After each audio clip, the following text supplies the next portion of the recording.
Hello friends, welcome in my show evening with Atul. आज का जो गेस्ट है बोले तो झक्कास। ये जो इनका जो टैलेंट है ना ब्रो, दवाई का काम करता है। लाइक हंसाना, लोगों को डाइवर्ट करना, कोई टेंशन में है तो उसको नॉर्मल फेज में लेके आना। देखो कितनी खूबसूरत लड़कियां पीछे अंधेरे में भी चमक रही हैं। जो कि मतलब स्टैंड अप कॉमेडियन है और काफ़ी सारी चीज़ें करते हैं। तो या गाइस बहुत मज़ा आने वाला है। So let's start. So hi, my name is Ujjwal Sonar and I'm a stand-up comedian. हाय उज्जवल भाई, हाउ आर यू? मैं बहुत बढ़िया हूँ क्या चल रहा है? भाई, बढ़िया चल रहा है। विदिशा में हूँ आजकल, मज़ा आ रहा है। सो स्टैंड अप कॉमेडी ही क्यों? लाइक कुछ और भी कर सकते थे आप। यार मतलब मैं थोड़ा टाइप का इंसान था कॉलेज में भी। मुझे मस्ती मजाक बहुत पसंद है, लाइफ को इतना ज़्यादा सीरियसली नहीं लेता हूँ मैं। तो इट हैपेंड, मतलब मैं एक बार कैफ़े में ओपन माइक चल रहा था। सो स्टैंड अप कॉमेडी को एज ए प्रोफेशन लेना, it was never a plan. So it happened, like मैंने ओपन माइक किए, फिर एक से दूसरा ओपन माइक में पीपल इनवाइटेड मी। सो वहाँ पे फिर हम लोग खुद ऑर्गेनाइज करने लगे पुणे में। And then I started getting college shows, IITs, IIMs। So ऐसे कर करके धीरे धीरे then 2016 I started. Then in like couple of years मैंने बहुत ओपन माइक्स किए। उसके बाद मेरे को शोज़ वगैरह आने लगे, है ना, people started knowing me. Okay. So I just try to mix it up. Like 1-1.5 साल मुझे कॉमेडी का हुआ था। फिर एक दिन मैं गिटार लेके चला गया। सो मैंने कुछ भोजपुरी गाने गा दिए थे उधर, लॉलीपॉप लागेलू उस टाइप का कुछ 2017 में। तो मुझे लगा कि हाँ यार, मतलब म्यूज़िक को लेके भी you can try to create a fusion of comedy. तो इसलिए फिर मैं I try to mix comedy and music. So मेरा एक डिफरेंट शो है, द म्यूज़िकल कॉमेडी शो, जिसमें I mix music and comedy, original song, stories, parodies, one liner jokes, बहुत कुछ है उसमें। आपको यूट्यूब पे मिल जाएगा मेरे चैनल पे, उज्जवल सोनार। आप सर्च कर सकते हैं, आपको काफ़ी गाने और वन लाइनर जोक्स और ये सब एक आइडिया लग जाएगा आपको कि what is musical comedy show. जब आपने ये स्टार्ट किया था तो लाइक स्टेज पे जाके परफॉर्म करना एंड क्या एक्सपीरियंस रहा है? लाइक क्या वाइब्स थी उस वक्त? सो 2016 नवंबर, ओके। मैं ओपन माइक एक कैफ़े में था और वहाँ पे हो रहा था, और मैंने फ्रेंड से कुछ डिस्कस किया था कि यार एक बार ट्राई करना है मुझे। So my goal was just to perform at Canvas Laugh Club एक बार। तो ऐसा मन में आया था जब शुरू में मेरा मन था स्टैंड अप करने का। फिर एक कैफ़े में हो रहा था, सो मैं वहाँ गया। से दे गेव मी 4 मिनट्स और फिर मैं परफॉर्म करने लगा। और उन्होंने बोला कि what language are you performing? तो मैंने कहा हिंदी यार। तो वो कहने लगे कि नहीं नहीं, इंग्लिश में करना है। भाई मेरा सेट इच्छाधारी नागिन के ऊपर था, मैं ट्रांसलेट कर रहा हूँ। मैं कुछ लिख के आया हूँ घर में, बट मैं स्टेज पे बोल रहा हूँ, गाइस यू नो इच्छाधारी नागिन, या इट्स लाइक ए रेगुलर नागिन but she turns into A hot चिक व्हेन एवर शी वांट्स। लोग कह रहे हैं अच्छा है, कोशिश कर रहा है ये वो करके। So it was not a very good show. मैं तो भाग गया था उसके। मेरे को नहीं करना दोबारा यार, वो क्योंकि 15-20 लोग तुमको देख रहा है यार, हंसा हंसा के देखा ऐसे कई लोग इस तरीके से देखते हैं, चैलेंज ले लेते हैं कई बार ऑडियंस, कि इसका सेंस ऑफ ह्यूमर है, पैसे ले रहा है ये कॉमेडी के, हंसा के बता दे। तो ऐसे नहीं हंसा सकता कोई भी, क्योंकि आप कसम खा के आए हो ना घर से, तो वो वैसा माहौल भी हो जाता है कई बार ना। सो वो it went okay, but then कुछ कॉमेडियंस थे पुणे के, है ना, उन लोगों ने मुझे कॉल किया। तो उन लोगों से मैं फिर जुड़ा। तो आकाश गौरव सिंह, साहिल हुराने, अर्जुन राणा, पुष्कर बेंद्रे, मंदार भिड़े, इन लोगों से मैंने कांटेक्ट किया। मंदार भिड़े को मैंने मैसेज किया था, तो उन्होंने मुझे बताया ओपन माइक क्या होता है। तो मुझे पता चला कि ओके ऐसा है। मुझे लगता था कि ये नेचुरली स्टेज पे जाके फ़नी हो जाते, फिर मुझे पता चला okay there is a science behind it, है ना। सब लिखते हैं, सब स्क्रिप्टेड है, और नेचुरली भी कई बार we create jokes on stage, but then उसका जो प्रोसेस है उसको समझा 16 में। सो उसके बाद किया, फिर मज़ा आया बहुत ज़्यादा। जो भी स्टैंड अप कॉमेडी करना चाहता है या फिर कॉमेडियन बनना चाहता है अपनी लाइफ में, उसको क्या क्या चीज़ों पर लाइक ध्यान देना होगा जो कि तभी वो सक्सेसफुल लाइक कॉमेडियन बन सकता है? ओके, तो मैं ये कहना चाहूँगा कि 5 मिनट का कंटेंट लिखना है। सो माइंड में ये डेविएट नहीं करना कि ये भी फ़नी लग रहा है, वो भी फ़नी लग रहा है, किसी भी एक टॉपिक पे जो तुम्हें फ़नीएस्ट लगता है। सो कॉमेडी का बेसिक फ़िल्टर क्या है ना, जब राइटर लोग फंस जाते हैं, राइटर्स ब्लॉग आपने भी सुना होगा कभी, है ना, you are also an artist Atul, समझ रहे हो ना। 5 मिनट का मटेरियल लिखो, बहुत टाइट करो उसको, उसको एक एक लाइन को सोचो कि इस पे बंदा नहीं हंस रहा है, इसकी जगह मैं कुछ और लिख देता हूँ तो बंदा हंसेगा। री राइट करो, री राइट 5 मिनट इतने ज़्यादा हो जाने चाहिए ना, परफेक्ट हो जाने चाहिए ना, कि जो आप अगला 5 मिनट लिखोगे ना वो बहुत जल्दी हो जाएगा, फिर उसका अगला 5 मिनट बहुत ही जल्दी होगा। सो एक बेसिकली आपको एक सेट को लेके इतनी बार उसको परफॉर्म कर देना है स्टेज पे, कम से कम 30 से 40 बार परफॉर्म कर दो। The one bit that you feel the funniest it is, right, उसको परफॉर्म करो। तो पहला फ़िल्टर यही रहता है, हमें कभी भी ऐसे नहीं लिखना कि ये बोल देता हूँ फ़नी लगेगा, नहीं, हमेशा ऐसा सोचना है कि ये बोलने में मुझे हंसी आ रही है क्या मुझे इस चीज़ से हंसी आ रही है, अगर आ रही है मेरे लिए, अगर वो फ़नी है तो मैं स्टेज पे बोलूँगा, फिर ऑडियंस चेक करेगी। ओपन माइक में क्लोजर ऑडियंस में, मतलब 15-20 लोग 25 लोग में, उनको भी अच्छा लग रहा है, फिर उसको बेचेंगे, कमर्शलाइज करेंगे, फिर चुटकुलों की दुकान लगेगी, फिर कॉर्पोरेट शोज़ में उसको डालेंगे, आईटी के जोक्स हैं अगर तो, या फिर वैसे जोक्स हैं, कॉर्पोरेट जोक्स हैं तो। सो ये पूरा प्रोसेस है कि आप एक रैंडम थॉट को आप स्टेज पे ले जाते हुए अपने उसको एक फाइन बिट बनाते हो और उसको आप कैसे प्रेजेंट करते हो। मैं कॉर्पोरेट्स काफ़ी करता हूँ क्योंकि मैं आईटी से हूँ ना, 10 साल काम किया है मैंने आईटी में। एनी बैड मोमेंट, लाइक आप शो कर रहे हो और उस दौरान कोई बैड एक्सपीरियंस हुआ हो? ऐसे भी हैं।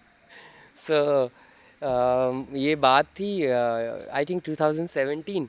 सो एक बेबी शावर इवेंट था। भाई मैं विदिशा से हूँ, तुमने मेरा शहर देख लिया ना, मुझे नहीं पता था बेबी शावर। मैं 20-25 साल तक बिना बेबी शावर वर्ड को जाने जी लिया।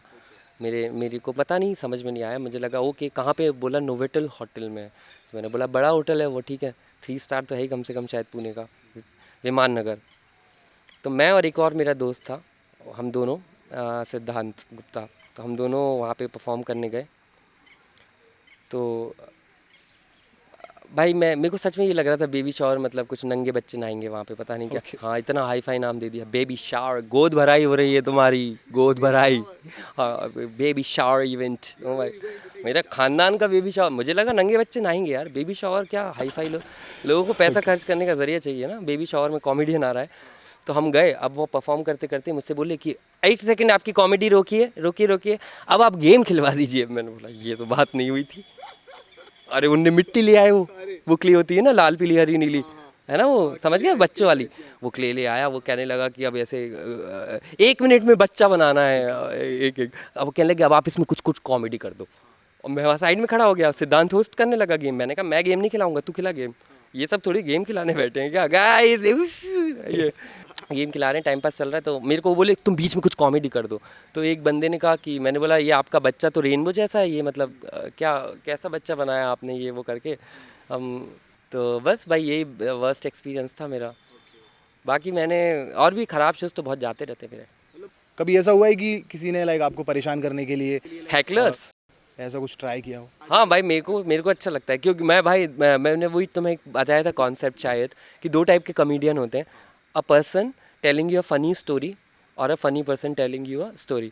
मैं थोड़ा नेचुरली फ़नी वाली साइड हूँ, बट मैं लिखता भी हूँ।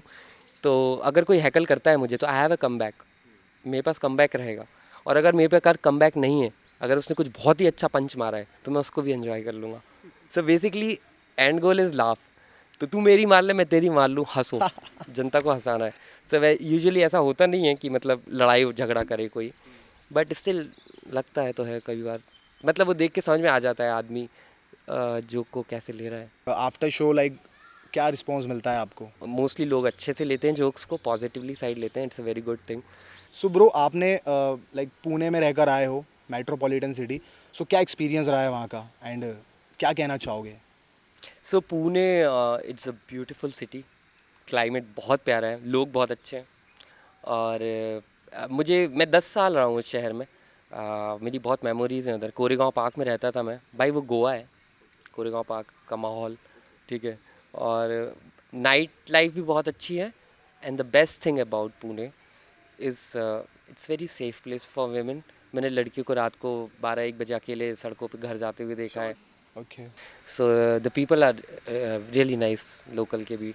दिल्ली में अलग सीन है ना, मतलब थोड़ा सा, दिल्ली में तो मेरे बाल बड़े मुझे छेड़ दिया, मैं पीछे पलटा, वो लड़का दिखा उसको, ऐसा मेरे साथ हुआ कसम से यार। मेरे को पीठ पे हाथ लगा रहा था, मैं जिम इसलिए ही गया हूँ, एटलीस्ट मेरी बॉडी तो थोड़ी सी ऐसी दिखनी चाहिए ना, कर रही थी। 4 लोग डरे। हाँ यार, चलो डर का माहौल चाहिए ना। तो it's very safe place Pune. So भाई आपने लाइक और क्या क्या टैलेंट है जो लाइक हम लोगों से छुपा के रखा है? सो मैं ये हारमोनिका है, मेरी लाइफ का पहला इंस्ट्रूमेंट है. मैं बहुत बचपन में था ना तब से बजा रहा हूँ. आई थिंक 20 साल के अराउंड हो चुका है इसमें. और मैं आपको इसका मेरा फेवरेट म्यूज़िक है वो सुनाता हूँ. That is from Sholay. Okay.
कैसा है?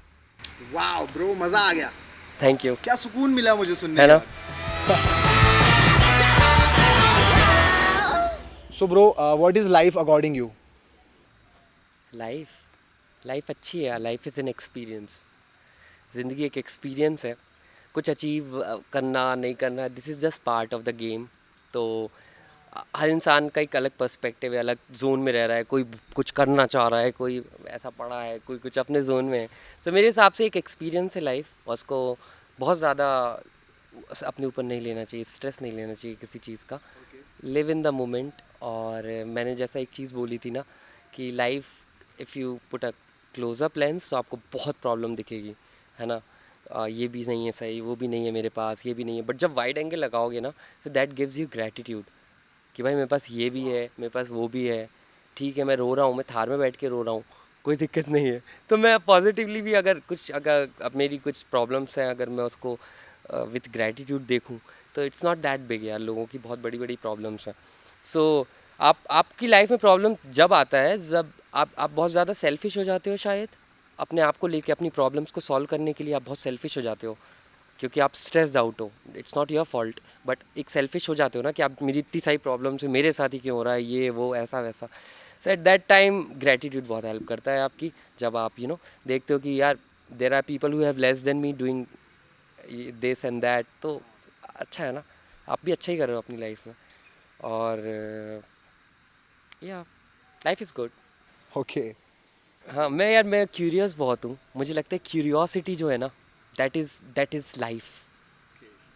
हम लाइफ के बारे में बात कर रहे हैं तो क्योंकि मैं जब देखता हूँ ना, मोस्ट लाइवली पर्सन कौन लगता है तुम्हें? बच्चे. छोटे बच्चे, 2 साल के बच्चे जो आई डोंट नो किससे खेल रहा है यार. वो चम्मच से खेल रहा है बच्ची. मैं अपनी भांजी को देखता हूँ, अगर तो वो चम्मच से खेल रही है, वो मग्न है, वो खेल रही है, और हम अपने टेंशन ले रहे हैं अगर कि यार ITR फाइल करना है ये वो एंड ऑल. मैं उसको देखता हूँ ना तो एक क्यूरियोसिटी हर इंसान में होनी चाहिए जो मुझे सबसे ज़्यादा बच्चों में दिखती है. और बच्चों में सबसे ज़्यादा लाइफ भी इसी वजह से, क्योंकि वो जानना चाहते हैं हर चीज़ के बारे में. भाई ये ऐसा क्यों है, वो ऐसा क्यों है. हाँ, कई बार हम स्ट्रेस होते हैं लाइफ में, परेशान होते हैं. I have also been through some bad phase in my life, है ना. और प्रोलॉन्ग भी, ऐसा भी नहीं कि 10-15 दिन, लंबे लंबे 2-4 महीने ख़राब मूड है मेरा, ऐसा भी रहा है. ख़राब फेज़ है मेरा, कुछ प्रॉब्लम्स चल रही हैं लाइफ में ये वो.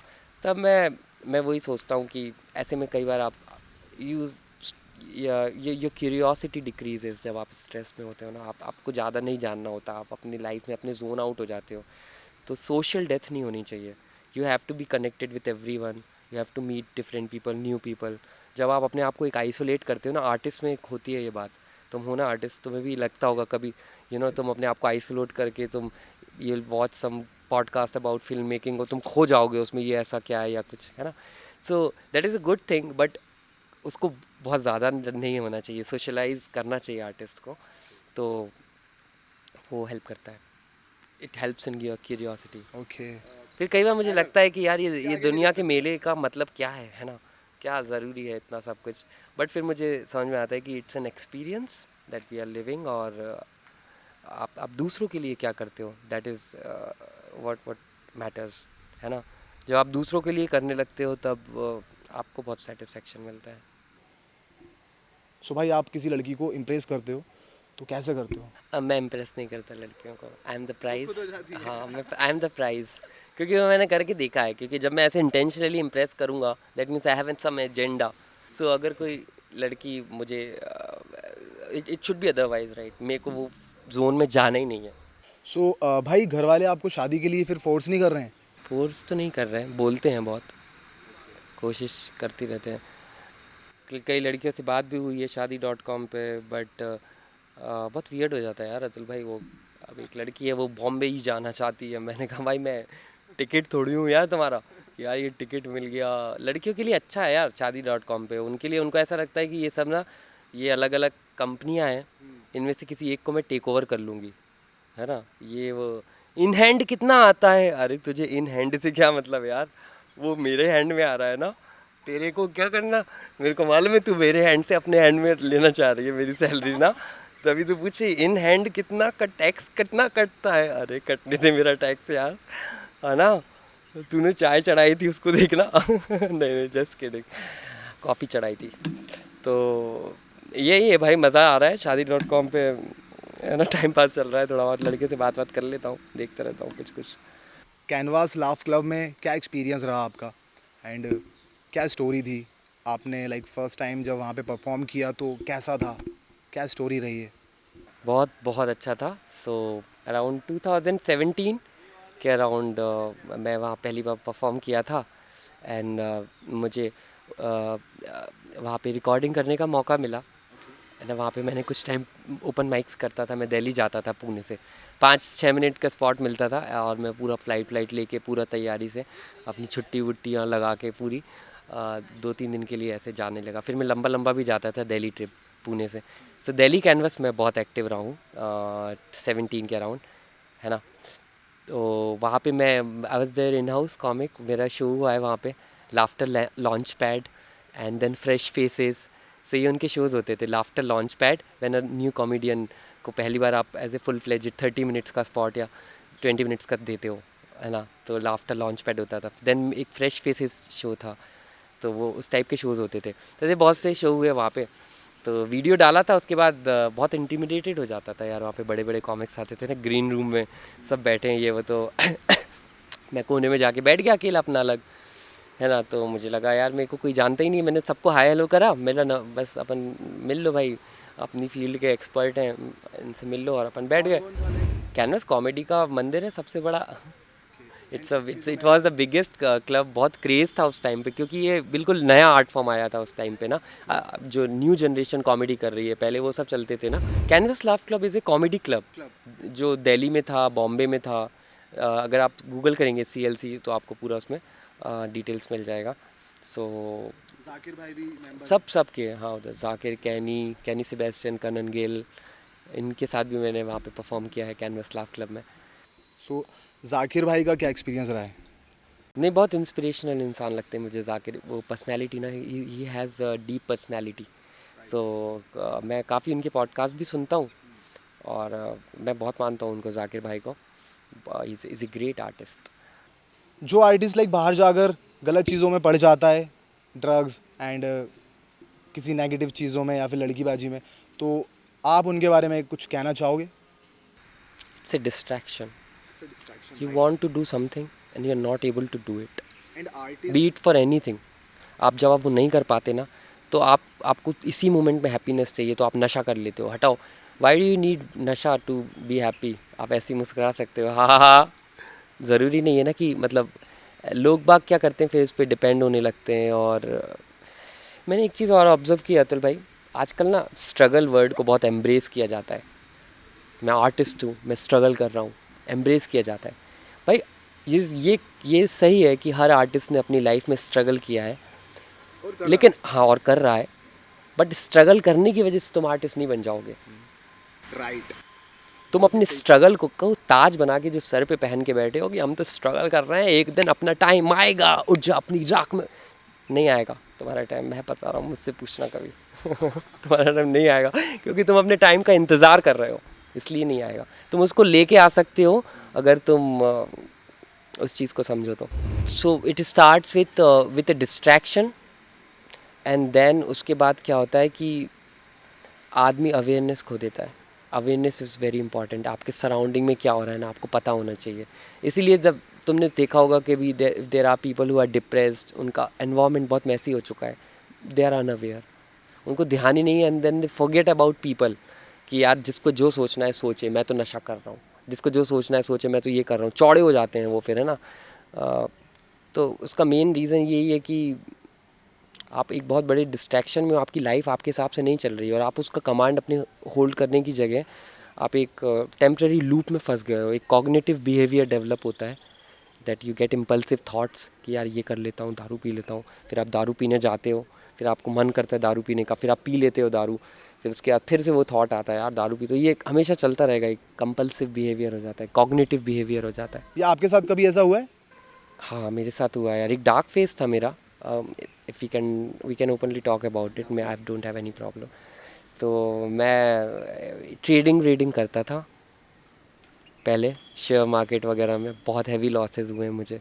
तो उसको रिकवर करने के लिए मैं someone told me about these online casinos. Alright, तो मैंने वो ऐप डाउनलोड करी, and then I got stuck. मैं काफ़ी टाइम फंसा था उस चीज़ में ना, मैं बहुत घंटों घंटों खेलता था।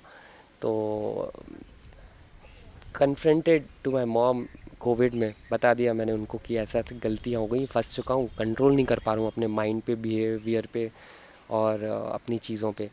तो बहुत weak, that was weakest version of me, है ना। तो मैं उस चीज़ को समझा, मैंने ग्रुप ज्वाइन किया गैमलर्स एनोनिमस, मैंने बहुत कोशिश करी, अपने ऊपर रिस्ट्रिक्शंस डाले।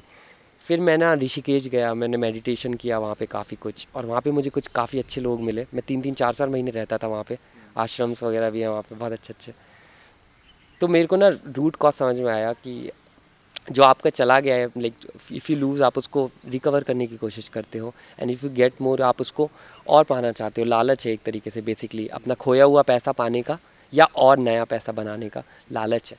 तो लालच इज़ द रूट कॉज, जिसका ये जितने भी बड़े बड़े, एक ऐप भी आई थी महावीर करके, कुछ 500 करोड़ का कुछ घोटाला वोटाला हुआ था, एमपी का ही है वो एक सीन। तो ये एक स्कैम है। Online gambling is basically they are making you a mental patient, a regular guy or a regular girl who has nothing to do with you। आप उनको ट्रैक करके, बड़े बड़े सेलिब्रिटीज़, विराट कोहली, बादशाह करता है यार ये जुए का ऐड। मैं नहीं करूँगा, तुम लेके आओ दुनिया की दौलत, मैं नहीं करता। मेरे मेरे जूते के नीचे हैं जितनी भी ऐप्स हैं गैमलिंग की। मेरे कहने का मतलब है, ये सब करके आप यंग लोगों को, मैंने 18-16 साल के बच्चों को अपने बाप का पूरी सेविंग्स फूके हुए देखा है। तो आप समझ रहे हो मैं क्या कह रहा हूँ। It's very serious. मेरा वो डार्क फेस था, and but still I manage my job. मैं जॉब अच्छे से कर रहा था, और मैं स्टैंड अप भी अच्छे से कर रहा था, एंड नो वन न्यू कि मैं ये सब भी, I am living a parallel life. आप एक पैरेलल लाइफ जीने लगते हो, आपकी एक अलग ज़िंदगी है, आप एक अलग से छुपा के लोगों से एक गैम्बलिंग वाली लाइफ जी रहे हो। आप पैसा भी आ रहा है तो you are not able to spend it on your loved ones. आपको और पैसे की ज़रूरत है जुआ खेलने के लिए, तो आप वो पैसा आ भी रहा है ना, तो आप उसी में इस्तेमाल कर रहे हो, और at the end long run में ऑलवेज यू गेट लॉसेस, क्योंकि पैसा कमाने की चीज़ है, जीतने की चीज़ नहीं है ना। लाइक भगवान, बाय गॉड्स ग्रेस, मुझे बहुत सारे कॉर्पोरेट शोज़ मिले, स्टैंड अप शोज़ मिले, मुझे मौका मिला दोबारा। मम्मी को कन्फ्रंट किया, मैंने बोला यार मम्मी ऐसा ऐसा हो गया है, और मैं ठीक करना चाहता हूँ। मैं वीक था उस टाइम पे, मम्मी ने मेरे को फिनेंशियली हेल्प की, समझाया, और देन थिंग्स वेंट वेल, और उसके बाद मैंने अपनी लाइफ का डायरेक्शन वापस सुधारा। सो ब्रो, आप मुझे आपके गिटार से कुछ प्ले करके सुनाएंगे, मुझे और मेरी जनता को? मैं सुना दूंगा भाई, ट्यून करना पड़ेगा, लेकिन मिमिक्री सुनाता हूँ, छड्डो original. Farhan Akhtar, Hrithik Roshan and Abhay Deol. Alright.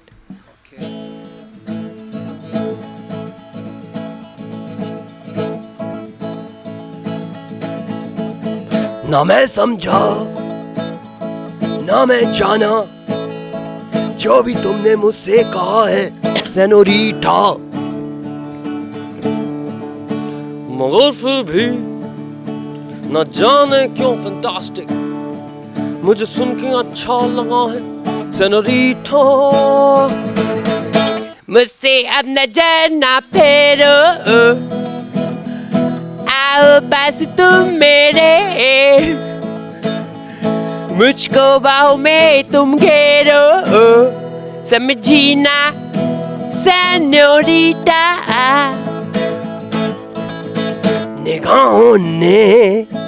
निगाहों से कोई अरमानों की बात की हो सेनोरिटा,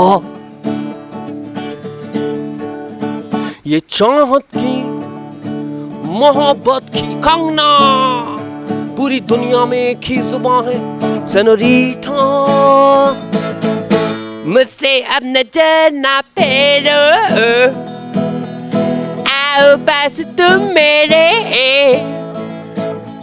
मुझको बाहों में तुम घेरो, समझी ना senorita. Thank you. So Ujjwal भाई, काफी मजा आया आपके साथ मुझे बात भी- करके, रियली मुझे भी अतुल, मतलब क्या मजा आया। बताऊं मैं, क्या वाइब्स क्या मिली मेरे को भी बहुत विदिशा में ज़्यादा आके। आया था, मज़ा आ गया यार। सो आप हमारी जनता को लास्ट कुछ कहना चाहेंगे? Stay away from gambling, drugs and all the distractions that you have. अपनी लाइफ को enjoy करो. There's nothing that you should want to become. You should just be yourself. और अगर आपको कुछ बनना है तो आप डेफिनेटली वही तरीका है, मेहनत करो, मज़े करो, जिस चीज़ में इंटरेस्ट है उस चीज़ में करो, करते रहो, पढ़ते रहो, कुछ ना कुछ करते रहो, है ना। बाकी और क्या, अच्छा है, बाकी सब बढ़िया है, मज़ा आया मुझे बहुत ज़्यादा Atul. I'll tell it again और we'll do it sometime again. Thank you so much guys. If you like this show please like करें, शेयर करें, कमेंट करें एंड मिलते हैं नेक्स्ट एपिसोड में। जब तक के लिए